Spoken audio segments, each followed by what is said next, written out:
si on continue comme cela, la France en 2050 sera un Liban en grand. C'est-à-dire tout simplement un pays où il y aura à peu près des communautés qui, comme l'a dit l'ancien ministre de l'Intérieur, M. Collomb, étaient côte à côte et seront face à face. Il y aura plus de pauvreté, plus de misère et surtout plus de désordre, plus de violence, comme ce qui se passe actuellement. Ça montera crescendo parce que tout simplement, le peuple aura été petit à petit, le peuple français aura été petit à petit remplacé par un autre peuple. Et en 2050, vous aurez simplement, vous savez, c'est déjà, Monsieur Mélenchon, vous pouvez rire. Je ris pas, je vous écoute. Je vous m'écoutez, je sais. Mais j'ai quand même le droit d'être un peu moqueur, non? Non, pas du tout. Ah non, vous supportez pas. Ah non, non, vous n'avez pas le droit d'être moqueur. Mais là, vous êtes dans votre cauchemar, j'essaye de vous réveiller depuis tout à l'heure, vous direz, la vie est moins moche que ce que vous croyez. Je suis dans la réalité, malheureusement, et la réalité est cauchemar d'esclave, vous avez raison. Voilà. Et vous savez que c'est déjà dans les études des agences de renseignement américaines. L'islamisation de la France. C'est déjà considéré comme ça. C'est déjà, les Suisses ont déjà fait des manœuvres militaires en cas de guerre civile en France. C'est évalué par des pays très sérieux, beaucoup plus sérieux que le nôtre et beaucoup plus sérieux que vous. Donc je pense qu'effectivement, pour éviter ça, pour éviter la libanisation du pays, il faut une grande révolution de notre façon nationale, une grande révolution populaire, puisque c'est le peuple qui le veut, mon cher Mélenchon. Eh oui. Oui, non, mais je sais d'où vous sortez, hein. Bah oui, moi aussi. C'est pour ça que je vous parlais de révolution nationale, parce que ça, c'est votre truc. Bah voyons, Bien sûr. Mais la révolution populaire. La révolution populaire. C'est la révolution de 89. C'est la tranquille révolution par la Constituante. Mais mon cher, je vais vous dire, on pourrait repartir cette conversation sur l'histoire. Ce n'est pas le moment. Je dis simplement que nous devons faire une révolution politique, juridique et je dirais même philosophique.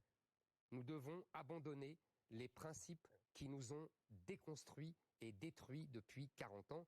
Nous devons permettre au peuple français de ne plus se sentir colonisé, envahi, exproprié de son propre peuple, son propre territoire.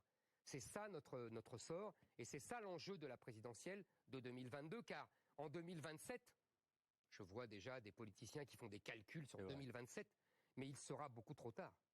Et là, il faut effectivement réagir dans l'urgence. Et justement, est-ce que vous vous sentez les épaules de mener cette révolution dont vous parlez ?